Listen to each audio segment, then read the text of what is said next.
안녕하십니까. 미래에셋증권에서 중국 증시 열심히 보고 있는 박수진입니다.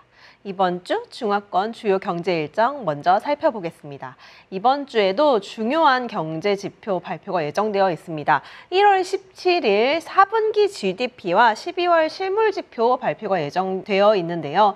우선 4분기 GDP는 예상치가 거의 5.5%입니다. 그래서 아마도 적어도 4.4% 정도만 4분기에 달성을 해도 연간 경제 성장률 목표였던 5%를 달성할 수 있기 때문에 2023년 GDP 성장률 자체는 목표치였던 5% 달성이 무난하게 이루어지지 않을까라고 예상을 하고 있습니다. 하지만 2023년 너무 안 좋았잖아요. 그래서 지금 2023년이 5% 달성했다라고 해서 기뻐할 일은 아닐 것 같아요. 아마도 2024년에 추가적으로 어떻게 또 경기 부양이라든지 경기 반등이 이어질지가 오히려 더 남은 과제이자 숙제로 느껴질 것 같고요. 그리고 12월 실물지표 발표도 예정되어 있는데요. 소매 판매, 산업생산, 고정자산 투자 전반적으로 상승하긴 하겠지만 그래도 11월 대비해서는 조금 소폭 줄어들 수 있다라는 점 유의하시면서 시장 대응하시면 좋을 것 같습니다.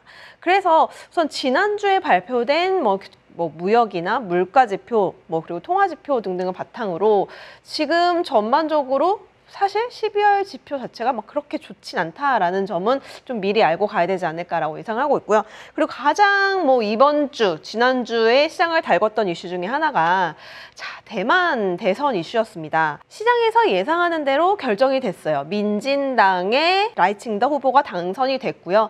사실 이거는 다 계속 예상했던 바이긴 합니다. 지난주까지도 이런 대만 이슈 때문에 중국 증시 전반적으로 좀 불안한 상황이 연출이 됐거든요. 그러니까 누가 되든지 간에 계속 불확실성이 남아 있었다라는 것 때문이었는데 그래도 결정이 됐으니까 오히려 이제 시장 예상했던 대로 결정이 됐기 때문에 더 좋아질 것도 더 나빠질 것도 없는 상황이다. 그래서 우선 저는 시장에 대한 영향 자체는 또 특히나 중국 증시에 대한 영향 자체는 더 좋아질 것도 더 나빠질 것도 없는 상황이다 정도로 판단을 하고 있어서 그냥 불확실성 해소로 보고 있고요.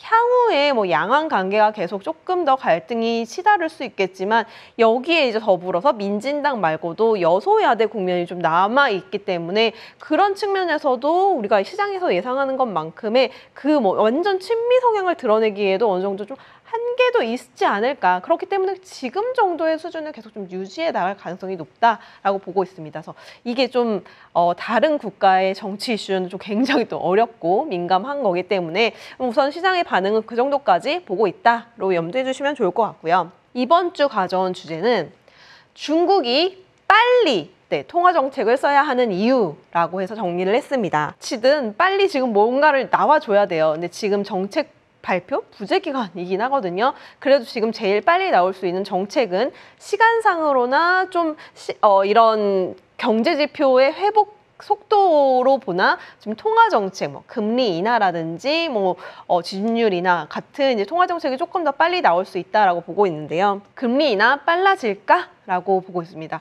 우선 오히려 요즘에 정반대로 미국은 금리 인하에 대한 기대감이 좀 굉장히 작년 연말부터 높아졌다가 그 기대감이 지금 조금씩 깎여 나가고 있는 상황이죠. 우선 CPI 자체도 미국의 CPI 자체도 조금 다시 오르는 경향을 보였고 연준 위원들도 이제 그런 좀 보수적인 발언들을 유지하고 있는데 그것과 별개로 중국은 지금 또 빨리 금리 인하를 해도 모자라는 판국이다라고 보고 있습니다. 우선 2023년으로 봤을 때 1년물 20bp 낮춰줬었고요. 5년물 10bp 정도만 좀 낮춰준 상황입니다.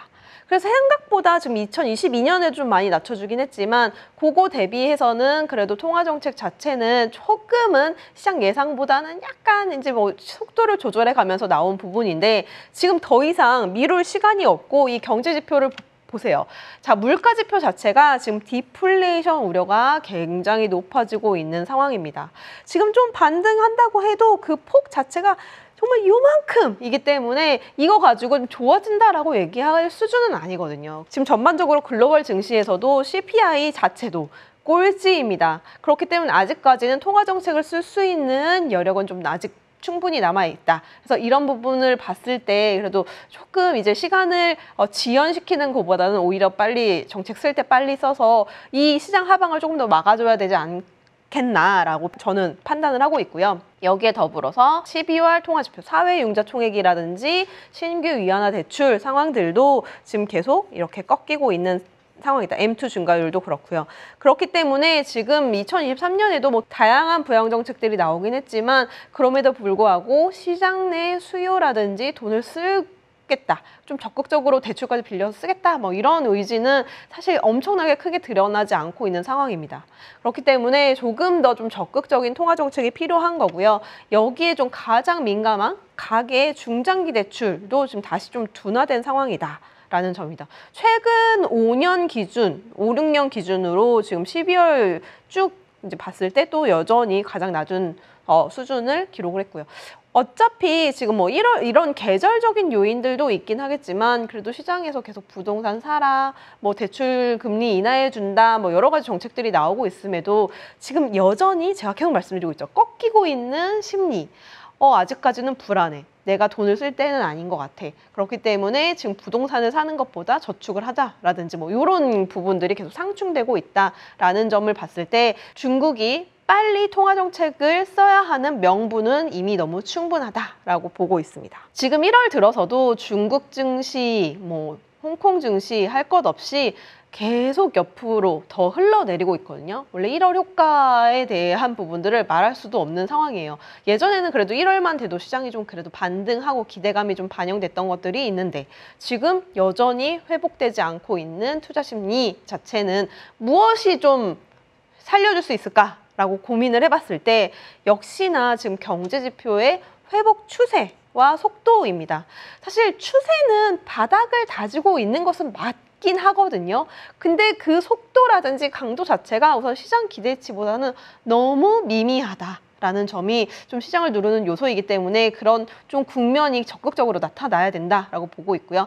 앞에서 계속 말씀드렸던 것처럼 더 적극적인 통화 정책 그리고 재정 정책들이 조금 있으면 발표는 되겠지만 우선 정책 측면에서도 조금 더 적극적일 필요가 있겠다라고 보고 있고 시장을 조금 더 끌어올리기 위해서는 지금 계속 조금씩이라도 계속 빠져나가고 있는 외국인들의 자금도 돌아와야 된다. 라는 점입니다. 제가 계속 말씀드리고 있는 부분들은 시장 전체에서 외국인들이 거래하는 규모 자체는 비중이 중국 증시에서 그렇게 크진 않아요. 국내 증시나 뭐 홍콩 증시 대비해서는 비중이 크진 않지만 이들이 지금 순매수를 한다라는 거는 스마트 자금이 들어온다.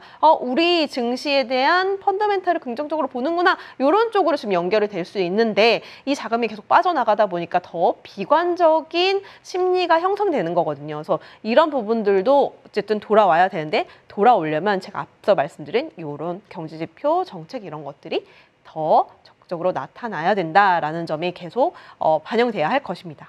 그래서 우선은 지금은 조금은 지지부진하고 좀 더 힘든 상황인 것 같아요. 저 계속 말씀드리고 있지만 당분간은 이런 지금 필요한 요소들이 갑자기 확 좋아지진 않을 거기 때문에 시장 자체도 빠르게 반등하기는 어렵다라고 보고 있습니다. 여전히 보수적으로 보고 있고요. 그래도 뭐 12월 실물 지표라든지 이제 조금 더 뭐 적극적인 통화 정책이 발표된다면 그래도 시장의 분위기를 조금이나마 개선시킬 수 있는 트리거가 될 수 있다라는 점을 그래도 기대하면서 이번 주 보이는 차이나는 여기서 마무리하도록 하겠습니다. 감사합니다.